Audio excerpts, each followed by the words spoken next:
शुरू करते हैं अपने परवरदिगार के शुक्र से।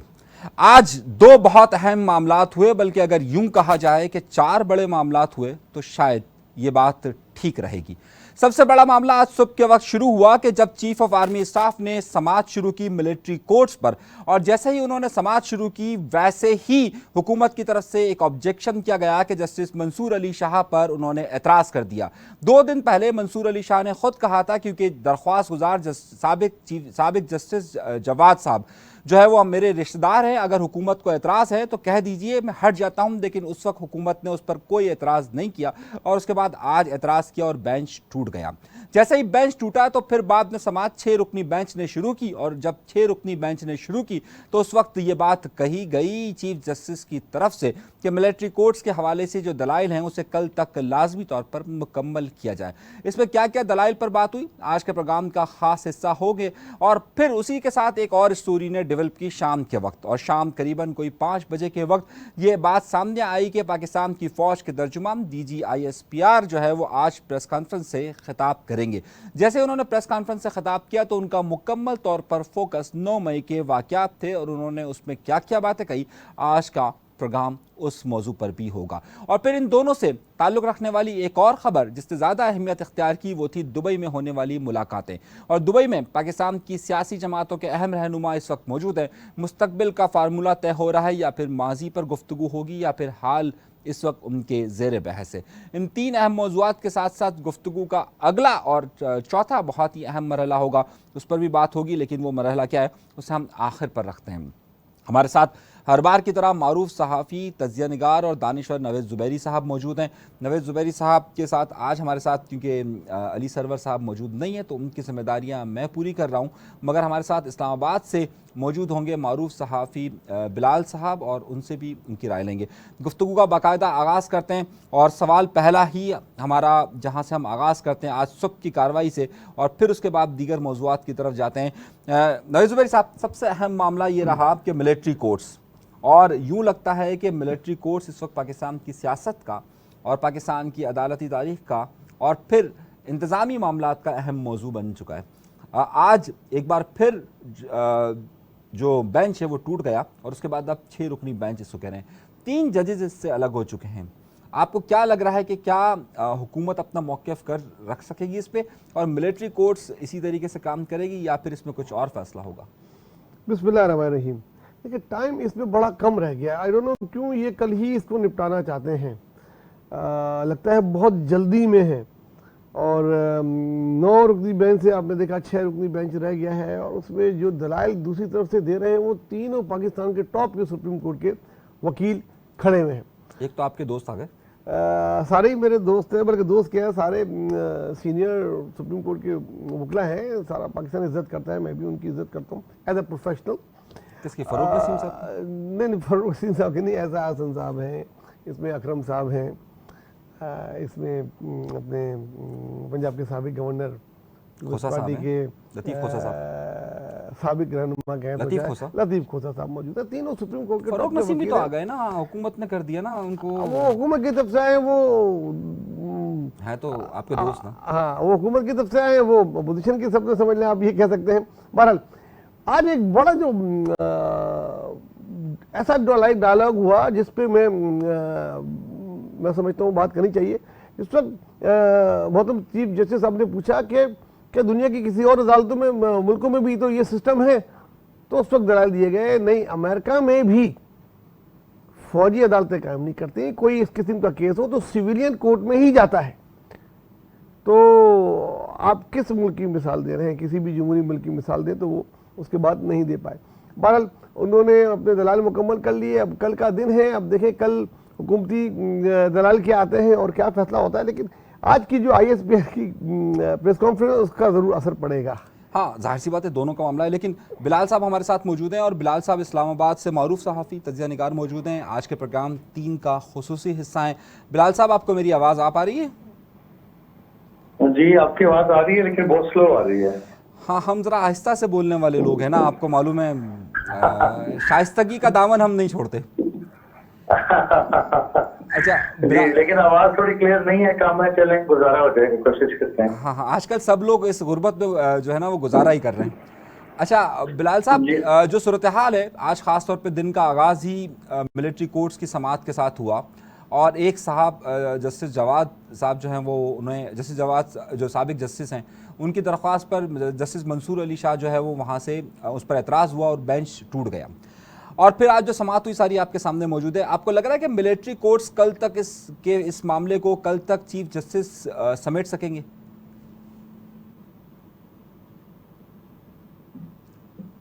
बिलाल साहब, आपको मेरी आवाज़ आ पा रही है? बिलाल साहब, आपको मेरी आवाज़ आ रही है? बिलाल साहब को शायद मेरी आवाज़ नहीं आ पा रही। अच्छा, सही, ये मामला सारे चलते रहे। फ़र्रुख नसीम साहब पर बड़े एतराज़ होते रहे। फ़र्रुख नसीम साहब जो है वो साबका हुकूमत में इमरान खान के बड़े करीबी रहे और परवेज़ मुशर्रफ के बड़े करीबी रहे, और अब जो है वो शहबाज शरीफ यानी नवाज शरीफ साहब ने उन्हें अपना वकील मुकर्रर कर दिया। बड़ी बहुत ही हैरान कुन बात है। प्रोफेशनल वकील तो ऐसा होते हैं कि कभी किसी के होते हैं, कभी किसी के होते हैं, ऐसा अक्सर हमने देखा, माजी में रहे हैं, लेकिन इतना बड़ा कद इनका है नहीं जितनी बड़ी इनको जिम्मेदारियां दे दी है। आई डोंट नो क्यों। वज़ीर कानून रह चुके वज़ीर हैं, देखें, सुप्रीम ओहदे कोर्ट तो के बड़े जज बड़े हैं, रह चुके हैं, परवेज़ उनके मुशर्रफ पास की नुमाइंदगी कर चुके हैं, बिल्कुल रह चुके हैं, आपके दोस्त अल्ताफ हुसैन साहब की नुमाइंदगी कर चुके हैं, सेनेटर रह चुके हैं, इसके अलावा और बड़ी चीजें रह चुके हैं, लेकिन इतना बड़ा कद इनका है नहीं कि इन तीन वजीर सुप्रीम कोर्ट के वकीलों के सामने ये खड़े हो। शहबाज शरीफ ने उन पर ट्रस्ट किया है और उन पर ट्रस्ट किया है, ये एक बहुत बड़ी बात है। माजी में जितने भी केसेस हुए, जितने भी कानून साजी हुई, जिसका नून लीग बराह रास्त निशाना था, उसमें फरूक नसीम का पूरा इन्वॉल्वमेंट था। अब वो कहते हैं कि उनसे गलती हुई, माजी में ये हुआ वो हुआ, तो तब गलती हुई कि अब गलती हो रही है, ये आइंदा तारीख तय करेगी।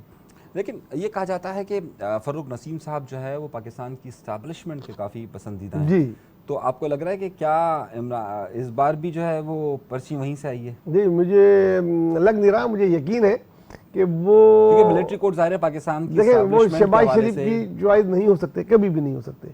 ये हुकूमत की चॉइस है, और हुकूमत गवर्नमेंट जिसे कहते हैं, या डीप स्टेट आप और पीछे देते हैं, उनकी चॉइस जो है, उनका ट्रस्ट फरूक नसीम पे बहुत है। तो वो उन्होंने मुशर्रफ के साथ भी रखा, उन्होंने इमरान खान के साथ भी रखा, अब वो ये चाहते हैं कि ये शहबाज शरीफ को भी डिफेंड करे। तो अगर इतना ट्रस्ट है तो देखें आगे। शहबाज शरीफ को डिफेंड करे या मिलिट्री कोर्ट्स को डिफेंड करे? देखिए, एक ही बात है ना, देखिए प्राइम मिनिस्टर कौन है?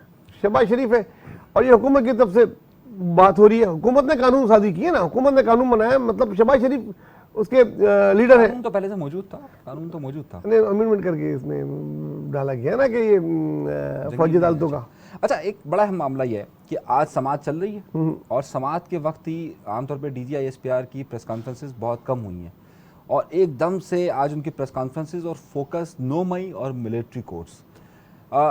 एक तो पहला नुक्ता ये है, पहले तो आप ज़रा इस पर बात कर लें कि इस वक्त प्रेस कॉन्फ्रेंस क्या ज़रूरी उनसर था और क्यों, फिर उसके जो बाकी पॉइंटर्स हैं उस पर बाद में गुफ्तगू करते हैं। देखिए, इस वक्त तो ही बहुत ज़रूरी था। इस वक्त क्यों ज़रूरी था कि बहुत सारी क्यास आ रही शुरू हो गई थी मीडिया में, सोशल मीडिया में और जगह जगह। कुछ इमरान खान के लिए बहुत आगे फ्यूचर देखने की बातें होने लग गई थी, उनकी पार्टी के लिए बातें होने लग गई थी। कुछ कहते गिरफ्तार कर नहीं सकते, कानून ही नहीं है, ये नहीं है, वो नहीं है। आज उन्होंने लकीर ड्रॉ कर दी कि भाई इस पे तो अब बात हो नहीं सकती।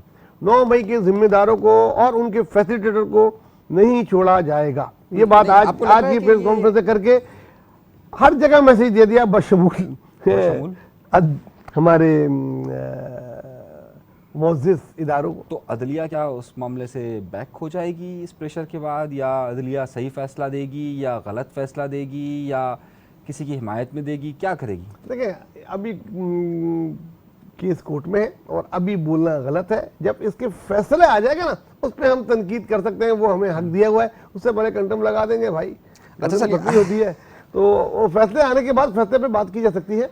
और बड़ा मुश्किल फैसला है, बहुत मुश्किल फैसला है। मेरे ख्याल में फैसला महफूज कर लिया जाएगा, ईद के बाद जाएगा। अगर ईद में गिरफ्तारी, ईद के दिनों में कोई बड़ी गिरफ्तारी की तवक्को अगर लोग कर रहे हैं, अगर वो पेंडिंग की गई, जो कि मेरे हिसाब से पाकिस्तान के जैसे हालात चल रहे हैं, अगर वो पेंडिंग की गई और पेंडिंग की जाएगी तो ये फैसला महफूज हो जाएगा फिर ईद के बाद। अच्छा चलिए, ये तो हो गया कि जनाब इस प्रेस कॉन्फ्रेंस की वजह ये थी कि इसमें किसी को पैगाम देना था। अच्छा, जो बड़ी अहम बात यह है कि जो आज फ़ौज के तर्जुमान ने प्रेस कॉन्फ्रेंस शुरू की तो उन्होंने जो सबसे पहला नुक्ता का आगाज़ किया वो ये किया कि हमने ख़ुद एहतसाबी का अमल मुकम्मल कर लिया है। और उन्होंने लफ्ज़ को बड़े चुन कर अदा किया कि ख़ुद एहतसाबी का अमल मुकम्मल कर लिया है, कि जिसमें उन्होंने बाद में ये कहा कि इस हवाले से 7 अहम अफसरान को जो है वो हमने इसमें सज़ा दी है और उसमें कई अहम पोजीशन के लोग हैं, जिसमें जो नौकरी से बरतरफ किया गया उसमें एक लेफ्टिनेंट जनरल भी हैं। और ज़ाहिर है इतने बड़े 3 स्टार के मुतालिक ये गुफ्तगू करना, तो आपको लगता है कि क्या इस प्रेस कॉन्फ्रेंस में जो पहला पैगाम था कि अगर हम सबको गिरफ्तार कर रहे हैं तो सबसे पहले जो उन्होंने नुक्ते का आगाज़ किया वो ये था कि हमने ख़ुद एहतसाबी का अमल शुरू कर दिया है। माजी में काफ़ी तनकीद होती रही कि फ़ौज के लोगों को या इस्टेब्लिशमेंट के लोगों को सज़ा नहीं दी जाती, सिविलियन को करार दे दिया जाता है, तो ये पैगाम क्या वाज़ेह कि हम किसी को नहीं छोड़ेंगे? देखिए, ये बहुत वाज़ेह पैगाम है और मैं कहता हूँ इतना वाज़ेह पैगाम पाकिस्तान में फ़ौज की तरफ से कभी नहीं दिया गया। बातें तो की गई लेकिन किया नहीं गया। अब इन्होंने सारे ना सिर्फ पैगाम दिया है, इन्होंने करके दिखाया है।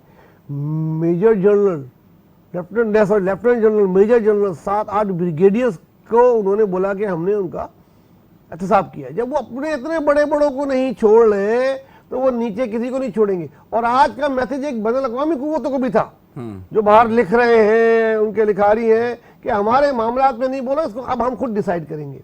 और जब फौज, और देखिए हमेशा ये कहते थे कि ये अगर वहां से शुरू होगा तो होगा, नीचे से एहतसाब होता है कोई फायदा नहीं होता। अब उन्होंने अपने आप से किया है, उसका मुकम्मल किया है।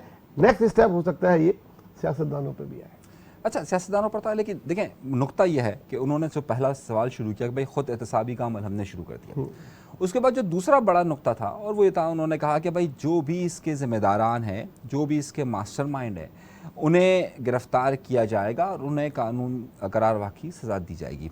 अब जब उनसे पूछा गया कि भाई ये जो आपने लफ्ज़ इस्तेमाल किया है तो वो कौन है, तो उन्होंने कहा कि वही लोग हैं कि जो इसे प्रोवोक कर रहे थे, उकसा रहे थे।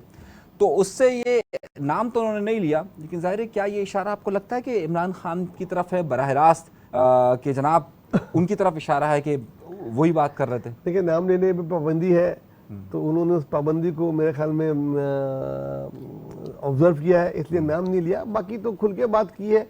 हम कह सकते हैं कासिम के अब्बा की तरफ इशारा है उनका। अच्छा, क्योंकि उन्होंने ही अपनी तकरीर में प्रोवोक किया और जो जो लोग पकड़े गए उन्होंने बयान दिए, उन्होंने यही कहा कि उनकी तकरीरों से मुतासिर होकर और उनकी चीज़ों से, और उन्होंने एक बात और की कि इसकी प्लानिंग बहुत दिनों से चल रही थी।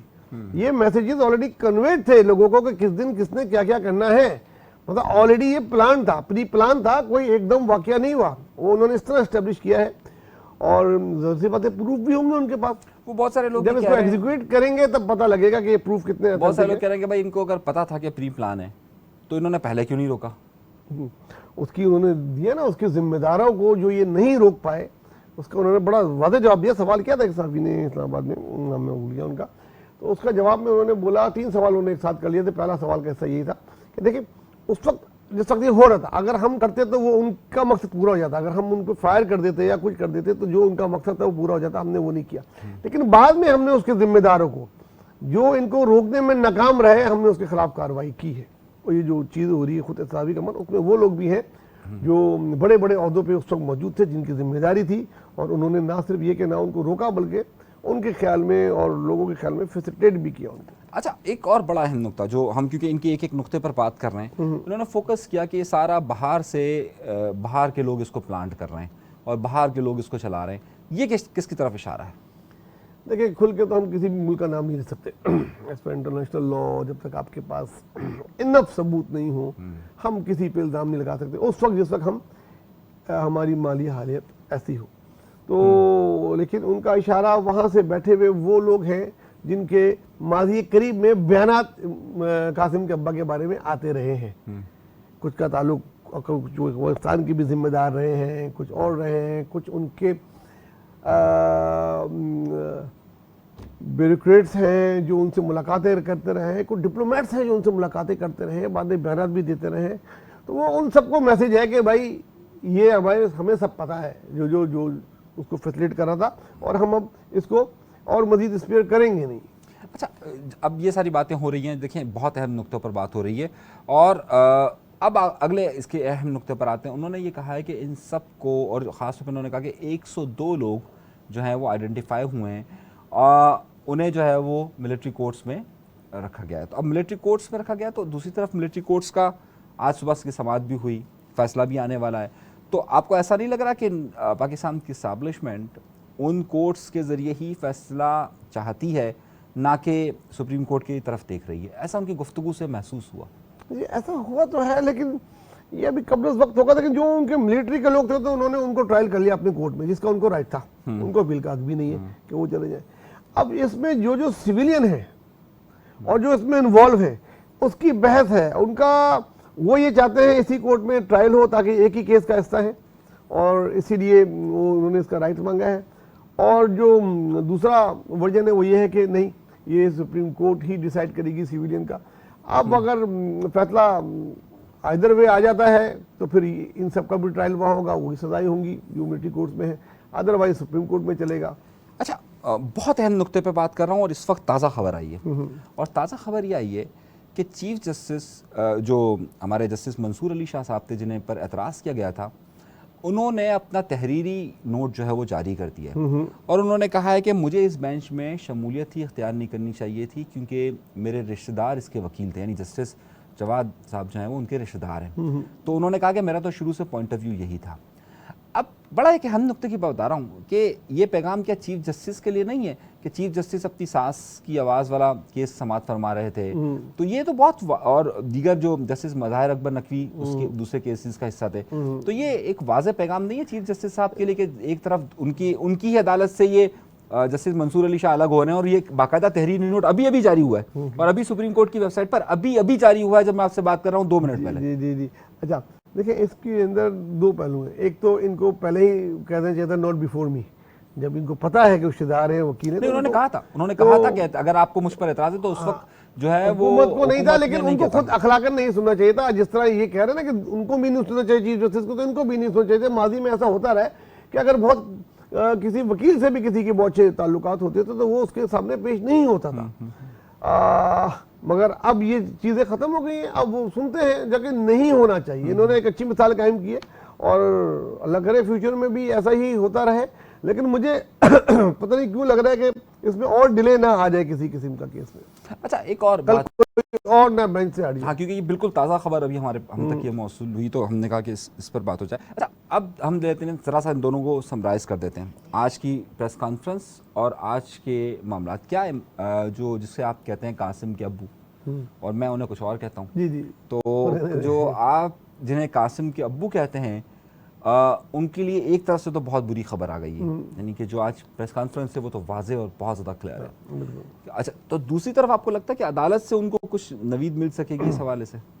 देखिए, अदालत से भी उनको अगर उनके हक में, अगर इस वक्त तो कह सकते हैं, अगर ये फैसला हो गया कि फौजी अदालतों को सुपुर्द नहीं किया गया, खुद सुप्रीम कोर्ट ने भी सुना, तो उनके हक में उधर से भी कोई खैर की खबर नहीं आएगी। नाअहली तो वहाँ भी इनके ऊपर लटक रही है, इतनी चीज़ें, इतने प्रूफ है, लटक रही है। लेकिन जो सबसे अहम बात है जो मेरी समझ में नहीं आई, जो मैं चाहता हूँ कि आप उसमें हमारी रहनुमाई करें, कि उसमें से बहुत से लोग ऐसे शामिल थे जो मौके में भी थे, लेकिन उन्होंने सिर्फ एक लेटर पढ़ा और उनको माफ़ कर दिया गया। तो उनके लिए कानून क्या कहता है, ये मिलिट्री लॉ क्या कहता है, या ये सिविल लॉ क्या कहता है कि अगर कोई आदमी हो और वो अपनी गलती का एतराफ़ कर ले, और अगर वो एक पार्टी छोड़ दे और ये बोले कि मैं अंदर सियासत से लाताल्लुक, तो क्या उसका जुर्म ख़त्म हो गया? देखिए, आपने बहुत अच्छी बात कही है, और ये सवाल पूछा गया था आज DGI SPR से कि जनाब, जो लोग प्रेस कॉन्फ्रेंस करते हैं और प्रेस कॉन्फ्रेंस करने के बाद उनको केसेस माफ़ कर दिए जाते हैं, तो उन्होंने एक बड़ा वाज़ेह और दो टोक बयान दिया, कह रहे इन केसेस का उनकी प्रेस कॉन्फ्रेंस से कोई ताल्लुक़ नहीं है। इसमें जो गिल्टी होगा, हमने जो उनका मौक़िफ़ था वो ये था, ये मैं उनके वर्ड्स बता रहा हूँ, सही है, इस पर मेरा कोई ओपिनियन नहीं है, ओपिनियन मैं बाद में दूंगा। मैं आपको ओपिनियन दूंगा था, उनका जवाब तो मैंने सुन लिया था। अच्छा, लेकिन उनका जवाब देखिए हमारे यहाँ समझ नहीं आया। हाँ, तो उन्होंने ये कहा कि जनाब, हम जो है वो उनको हर सूरत में इंसाफ, हम जो है हर सूरत में इंसाफ करेंगे, और जो लोग भी इसमें मुलव्विस थे, चाहे उन्होंने प्रेस कॉन्फ्रेंस की हो या ना की हो, उसमें कानून के मुताबिक उनके खिलाफ कार्रवाई होगी। ये तो उनका नुक्ता नज़र था। अच्छा, अब आइए दूसरे नुक्ता नज़र की तरफ। देखिए, इसमें बहुत सारे ऐसे मामला हैं कि अगर आप प्रेस कॉन्फ्रेंसेस देखें तो असद उमर ने भी की है, शाह महमूद कुरैशी ने भी की है, लेकिन आप ये देखिए कि दोनों की ज़मानत अभी मनसूख हुई इंसदाद दहशतगर्दी की अदालत से, और उसके बाद जो अपील कोर्ट है उसमें, यानी कि हाई कोर्ट ने उन्हें फिर ज़मानत दी। तो जो इंसदाद दहशतगर्दी की अदालत में तो उन पर फ़र्द जुर्म आयद हो गया, तो जो लोग प्रेस कॉन्फ्रेंसेस कर रहे हैं और जो जो लोग उस पर मुलव्वस हैं उनके ऊपर फर्द जुर्म तो आयद हो रहा है।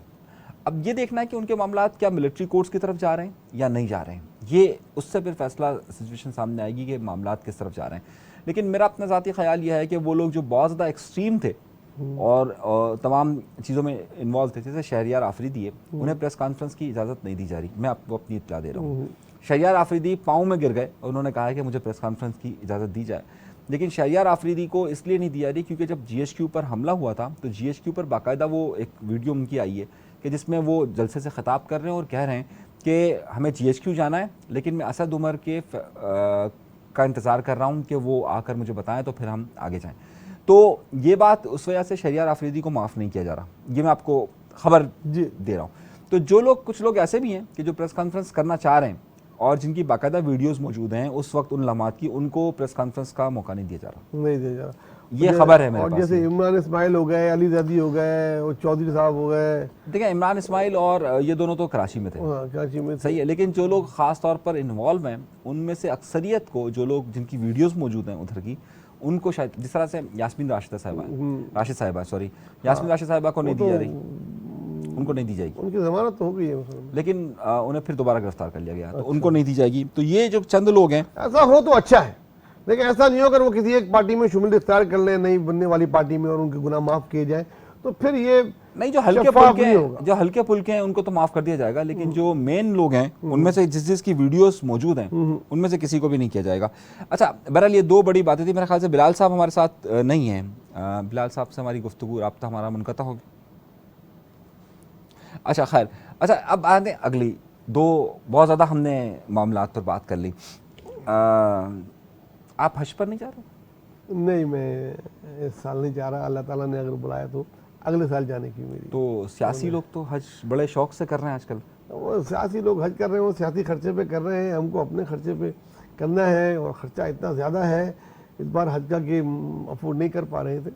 और काश हम भी सदर साहब के फैमिली फ्रेंड होते। सदर साहब आपको पता है 26 रुकनी वफ़ के साथ करोड़ों रुपए के गवर्नमेंट खर्चे पे जा रहे हैं, इसमें ना सिर्फ अहलिया, वो तो चले, वो हबीब जालिब ने कहा था, भतीजे और जनाब उनकी जो है नवासे, दामाद, फैमिली फ्रेंड्स, और पता नहीं कौन कौन जा रहा है 26 रुकनी। तो हबीब जालिब का शेर है ना, तेरा पाकिस्तान है ना मेरा पाकिस्तान है, ये उसका पाकिस्तान है जो सदर पाकिस्तान है। सदर पाकिस्तान 26 रुकनी वफ्द के साथ जा रहे हैं। ये वो लोग थे जो माजी में क्रिटिसाइज करते रहे थे कि सरकारी खर्चे पे हज नहीं होता, ये इनके ही अल्फाज थे जो ये कहते थे, और आज खुद कर रहे हैं। कैसा बदलता है वक्त आसमां, कैसे कैसे। तो मैंने तो सुना है आपके दोस्त नवाज शरीफ साहब भी हज पे जा रहे हैं, शहबाज शरीफ भी हज पे जा रहे हैं, मरियम नवाज साहबा भी हज पे जा रही है, ये भी सही है क्या? जी जी, वो तो हर साल ही हज करते हैं, उनके लिए तो बड़ा एजाजी हज होता है। लेकिन हज से पहले दुबई में क्या पक रहा है, ये आप बताएं ना। मैं तो अब आप बताएं ना, सब कुछ मुझसे पूछ लेंगे। अच्छा, ये बताएं दुबई में क्या पक रहा है, उसकी जो खुशबू है जो उठ रही है उस पतीली से, उसमें क्या हो रहा है, और ये शहबाज शरीफ के साथ क्या हाथ हो गया। अच्छा, तो खबर आप देंगे या मैं दूं? एक आप दे दें, एक मैं दे देता हूं। चलें, खबर, पहली खबर यह है कि जो भी अफवाहें आ रही हैं इस वक्त दुबई से, असल मामला यह है कि एक ट्रैवल लॉग है ये, जिसमें दो चीज़ें हैं। एक तो 3 पार्ट्स हैं इसके। एक पार्ट है इत्तेहादियों के साथ फाइनल इंटर्म गवर्नमेंट के लिए तय करना, ठीक है। दोम उसके साथ हज की अदायगी, और तीसरा इसका है नवाज शरीफ की वापसी। तो बेसिकली ये 3 हिस्सों पर मुश्तमिल ये सारी वहाँ बैठक लगी हुई है, और उस बैठक में जो पहला मरहला है इंटर्म गवर्नमेंट और दीगर मामलात के हवाले से जो पाकिस्तान पीपल्स पार्टी से तय करना है, वो आज रात गए हो जाएगा।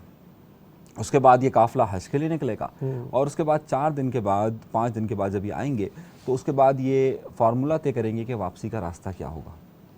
ये है 3 नुकात। अच्छा, मेरे पास आपसे अलग न्यूज़ है। ठीक है, ठीक है ना। बात के 2 पॉइंट हज, वो तो होना ही होता है, जाना ही होता है, उसको मैं डिस्कस नहीं करूँगा, वो वहाँ का एजेंडा नहीं है, वो तो है, वो तो 4-5 दिन का गैप होगा। तीसरी बात नवाज शरीफ की वापसी, वो भी अभी दुरुस्त, ये मेरा पॉइंट ऑफ व्यू है हमेशा से। हो सकता है अब अगर अब नहीं आएंगे तो फिर वो कब आएंगे। जो मेरे पास इतला है, जो शहबाज शरीफ के साथ हाथ हो गया वो ये है कि मुस्लिम लीग नून की ऑर्गेनाइजिंग कमेटी तो आपको पता है पहले उनको दे दिया गया था, नवाज शरीफ की इस्तकबालिया कमेटी बनी है, उसमें ना शहबाज शरीफ है ना उनके बेटे हैं। प्लस एक मतलब ये भी है कि शहबाज शरीफ अगले 10 से 15 दिन दुबई में रहेंगे, उनको आने की इजाज़त नहीं। और ना सिर्फ वो अकेले हैं, अपना पूरा सेक्रेटरीट वहाँ ले गए हैं, पीए पीएस, ये वो जो प्राइम मिनिस्टर को होता है, और उसको वहाँ से अब कोई और रहनुमा रन करेगा, मतलब डिफेक्टो प्राइम मिनिस्टर हो गए। बिलावल साहब ने इतनी तारीफ कर दी, उनकी इतनी तारीफ कर दी, उन्होंने बोला यार इतना अच्छा आदमी हमें नहीं चाहिए, अब आगे से ये चलाएंगे। तो उनके साथ हाथ हो गया है। और बिलावल साहब को जो बुलाया गया है, जो गए हैं दुबई, पहले आसिफ साहब वहाँ मौजूद थे, मुज़ाकरात कर रहे थे, लेकिन उस वक्त शहबाज शरीफ से तवक्को थी।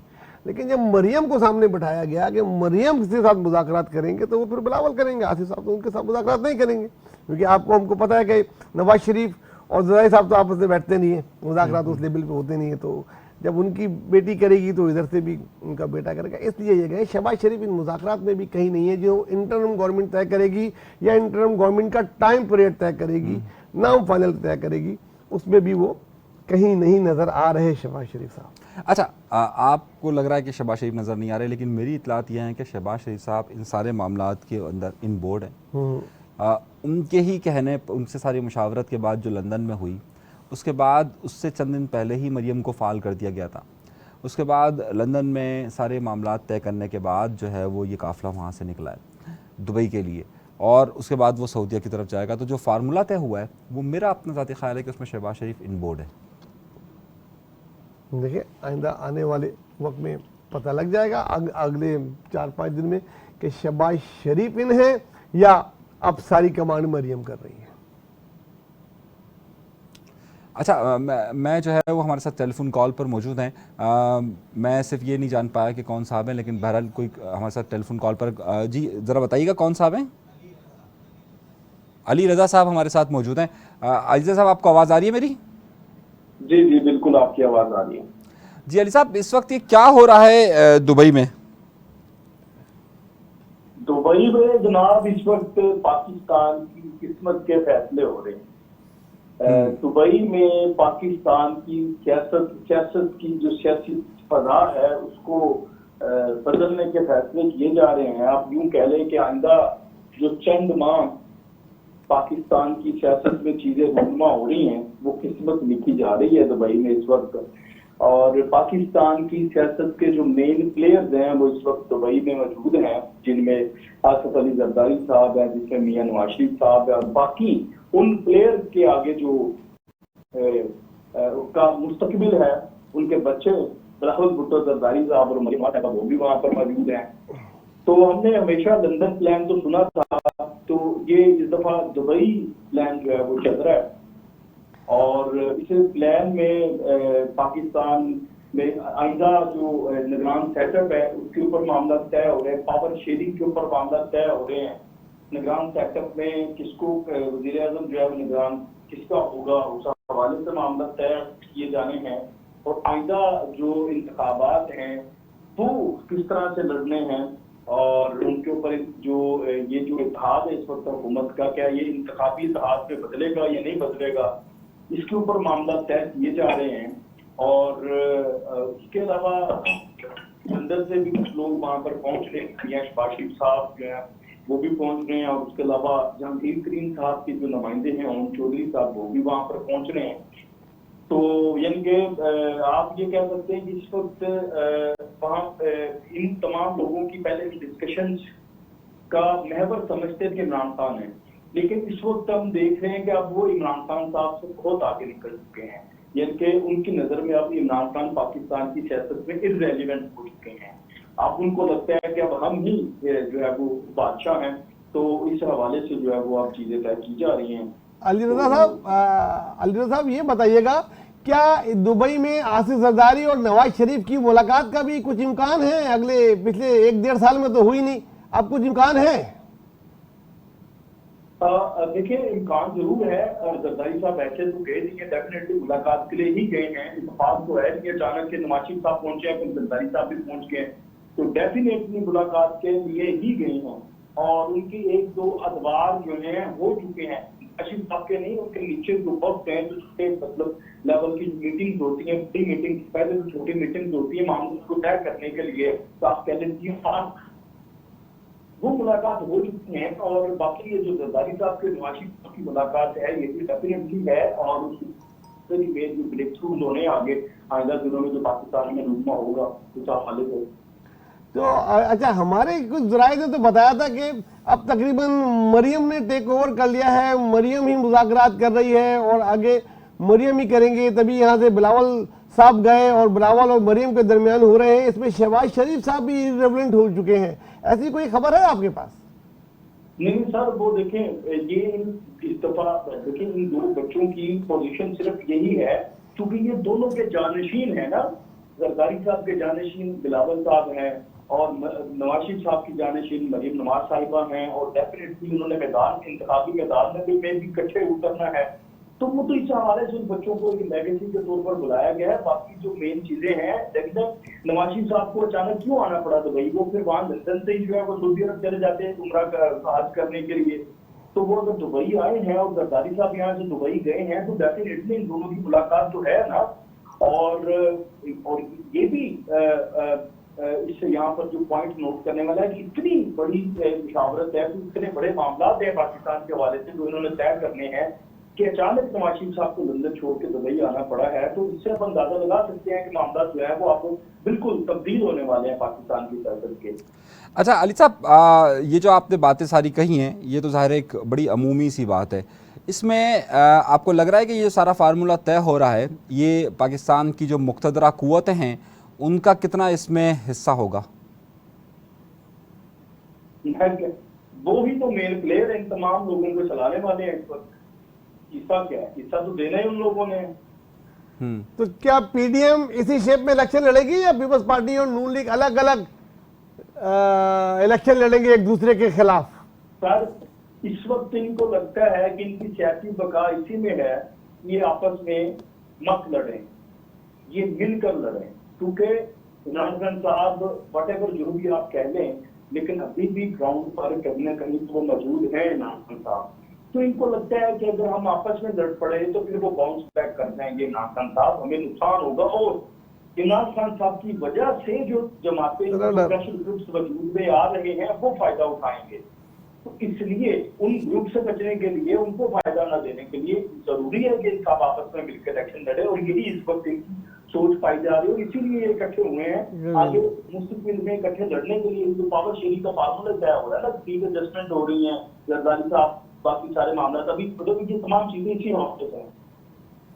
अच्छा अज़ीज़ा साहब, आखिरी बात इस हवाले से, क्योंकि वक्त थोड़ा सा कम है और कलील वक्त की वजह से हम ज़्यादा वक्त ले नहीं पा रहे आपसे। आखिरी बात इस पर एक अहम नुक्ता है कि जिस तरह आपने कहा कि इमरान खान बिल्कुल अब रिलेवेंट नहीं है, तो अगर इमरान खान नहीं है तो उसके बाद अब ज़ाहिर है सबसे बड़ा मार्का है पंजाब। तो आपको लगता है कि पंजाब के अंदर इस वक्त ये दोनों कोई एक शेयरिंग फार्मूले में जाएंगे या एक दूसरे के अपोजिट जाएंगे, हरीफ होंगे? और इतना डर इमरान खान से अभी भी इस हाल में भी?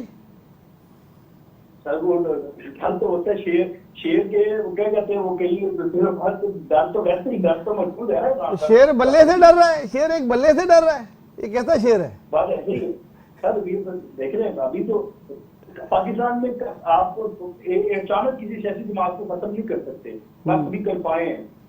आपने भी देखा है नवाज शरीफ साहब खत्म कर लिया था, कैसे निकाला था तालिमे की वजह से। पहले के बाद नवाज शरीफ साहब दिल्ली रोड पे चढ़ गए तो आपने देखा था कितनी पजीराई उनको मिली थी। तो ये थोड़ा टाइम लगेगा इमरान खान साहब को, चाहे उनको तमाम लोग छोड़ के चले गए हैं, लेकिन वो मैं बाकी दूसरा ये कि इमरान खान साहब की वजह से मैं ये वादे कर चुका हूँ कि जो प्रेशर ग्रुप्स बने उनसे भी इनको डर लगता है। और आपने जो सवाल पूछा है पंजाब के हवाले से, तो पंजाब में मेन जो जरदारी साहब गए हैं नवाज शरीफ साहब के पास मुलाकात के लिए, उसका मकसद ही पंजाब है। क्योंकि जरदारी साहब ने बलोचिस्तान सेट कर दिया है, सिंध में उनको कोई मसला नहीं है, पेशावर से भी कुछ ना कुछ हासिल करने हो सकता है। उनको असल चाहिए पंजाब से चाहिए, वो पंजाब के नवाज शरीफ साहब से मिलने कि हम यहाँ पर पावर शेयरिंग करते हैं, हम यहाँ पर सीट एडजस्टमेंट करते हैं, हम यहाँ पर मिलकर करते हैं इलेक्शन। चलें, बहुत शुक्रिया अली साहब आपका, बहुत शुक्रिया आपका। वक्त कलील है वरना आपसे मज़ीद मुफस्सिल गुफ्तगू होती। बहुत शुक्रिया आपका। नाज़रीन, अली रज़ा साहब हमारे साथ मौजूद हैं। नाज़रीन साहब, एक आखिरी बात, और क्योंकि वक्त थोड़ा सा हमारे पास कम है, मैं भी एक बात आपसे आखिरी जी, पहले आप कर लिए, मेरा तो सवाल है। इन्होंने जो सिनेरियो पेश किया कि जरदारी साहब को सिंध में कोई मसला नहीं है, बलूचिस्तान भी उन्होंने कवर कर लिया है, खैर पाकिस्तान से भी कुछ ले ही लेंगे, तो बस पंजाब में वो बात करने गए। तो क्या नवाज शरीफ और ये मरियम ये जरदारी को अगली गवर्नमेंट देने के लिए राजी है, इतने आराम से दे देंगे जैसे ये कह रहे थे? मुझे देखें बहरहाल बहुत सारे लोग बहुत सारी बातें कर रहे हैं, अभी दिल्ली दूरस्थ, अभी देखना यह है कि जो एक ख्वाब बनाया जा रहा है कि भाई अगला वजीर आजम तो बिलावल है ही है, और ये कहा जा रहा है, कुछ ज़रा ये कहते हैं कि जनाब इमरान खान का पर जितना सेम पेज था, लगता है कि अब पाकिस्तान पीपल्स पार्टी उस सेम पेज पर आ गई है। अच्छा, अब मुकम्मल तौर पर ऐसा नहीं है, जो इस्लामाबाद की फ़िज़ा है और जो पंजाब की फ़िज़ा है उसमें मुकम्मल तौर पर जरदारी साहब को फ्री हैंड नहीं दिया जा रहा। तो अभी सूरत हाल बदलेगी। पंजाब नहीं देंगे उनको फिर? नहीं, पंजाब नहीं दे रहे। पंजाब किसी सूरत में भी जरदारी साहब के पास नहीं आ रहा है, और ये मैं आपको बड़ी कन्फर्म इतला दे रहा हूँ। तो इसके माने वो मिलके भी इलेक्शन नहीं लड़ रहे? हाँ, तो मिलके इलेक्शन नहीं लड़ रहे, और पंजाब किसी सूरत में उनको नहीं दिया जा रहा। तो ये एक खबर है बहरहाल। लेकिन अच्छा, एक बड़ी अहम बात जो इस सारे मामलात में चली गई है, पाकिस्तान में ज़ाहिर बिजली का बहरान शिद्दत इख्तियार करता जा रहा है। 18 घंटे की बिजली नहीं है, और आज पाकिस्तान ने शराय सूद को 22% तक कर दिया जाए। दुनिया भर के अंदर सबसे ज़्यादा इस वक्त अगर शराय सूद है तो पाकिस्तान के अंदर है। माशी मामलात हल नहीं हो पा रहे, दिन रह गए हैं 3, क्योंकि IMF से जो डील के लिए उन्हें 30 तारीख का वक्त था, और 30 तारीख के बाद अब ज़ाहिर है जो 215 अरब रुपए का नया टैक्स आयद किया गया है, और आज जो है वो कल बजट पास होता है, और बजट पास होने के बाद आज क्योंकि हमारे सदर साहब हज पर गए हुए हैं, तो उनकी जगह पर कायम मकाम सिंध ईरानी साहब बैठे और उन्होंने फाइनेंस बिल पर दस्तखत कर दिए। तो आपको लग रहा है कि जिस तरीके से IMF की शराइत मानी जा रही है, जिस तरीके से बजट आ रहा है, ये 4 दिन के अंदर हम IMF को खुश कर पाएंगे और अपनी आवाम को मज़ीद बुरे हाल में रख सकेंगे? है क्या गया, मतलब आपने सब कुछ तो ले लिया आवाम से।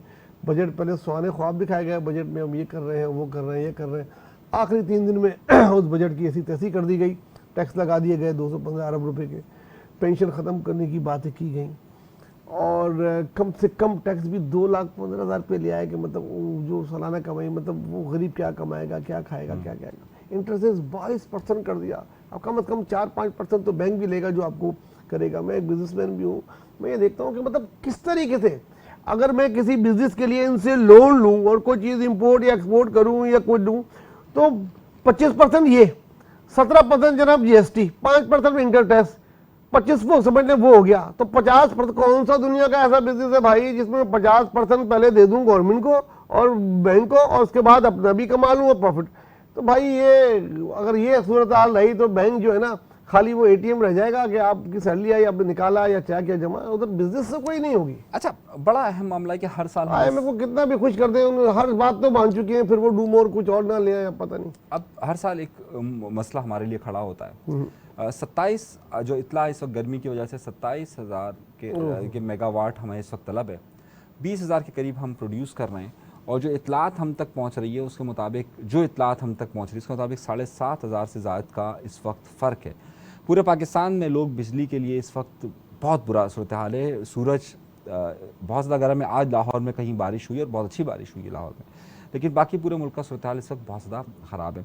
हुकूमत की तरजीहात में इस वक्त शामिल नहीं है। तमाम लोग माशाल्लाह से हज अदा कर रहे हैं, कोई दुबई में मीटिंग कर रहा है, कैसे साहब अपना, हाँ सही है, सब लोग। तो इस सारी सूरत हाल में कैसे आवाम इनको इनकी तरफ देखेगी और आवाम इनको वोट देगी? अरे पता नहीं कैसे देखेगी। जब वोट होगा तो लग पता जाएगा इनको कि जो उन्होंने बीज बोया है, जब वो काटने जाएंगे तो उन्हें पता लग जाएगा कि ये आवाम भी है। आवाम को क्या दे रहे हैं, अभी तो ले ही रहे हैं, और 1 तारीख को पेट्रोल भी बढ़ने जा रहा है।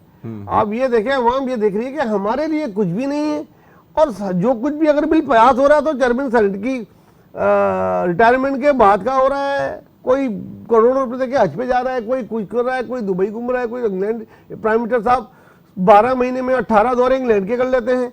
तो ये क्या मतलब, आवाम इन लोगों से पता है बहुत बहुत बहुत इनको फर्क पड़ेगा आवाम से, और इन्होंने आवाम के लिए कुछ नहीं किया है इस 1.5 साल में। ये इसको पे बैक करना पड़ेगा, कम से कम नून लीग को बहुत नुकसान हो सकता है। जी बहुत शुक्रिया नवेद। ज़ुबैरी साहब ये फरमा रहे हैं कि अगर हुकूमत इसी तरीके से चलती रही तो फिर ज़ाहिर है इन्हें पे बैक करना पड़ेगा और आवाम उनसे बहुत बुरी तरीके से नाराज़ नज़र आती है। अभी तक के लिए इतना ही। अगर आपने हमारा चैनल सब्सक्राइब नहीं किया तो सब्सक्राइब ज़रूर कीजिएगा। अनीस मंसूरी को, नवेद ज़ुबैरी साहब को इस वक्त इस प्रोग्राम 3 से इजाज़त दीजिए। अल्लाह तबारक व तआला आप सबको खुश व खुर्रम रखे, आबाद रखे, सलामत रखे, कायम रखे। पाकिस्तान जिंदाबाद। अल्लाह निगहबान।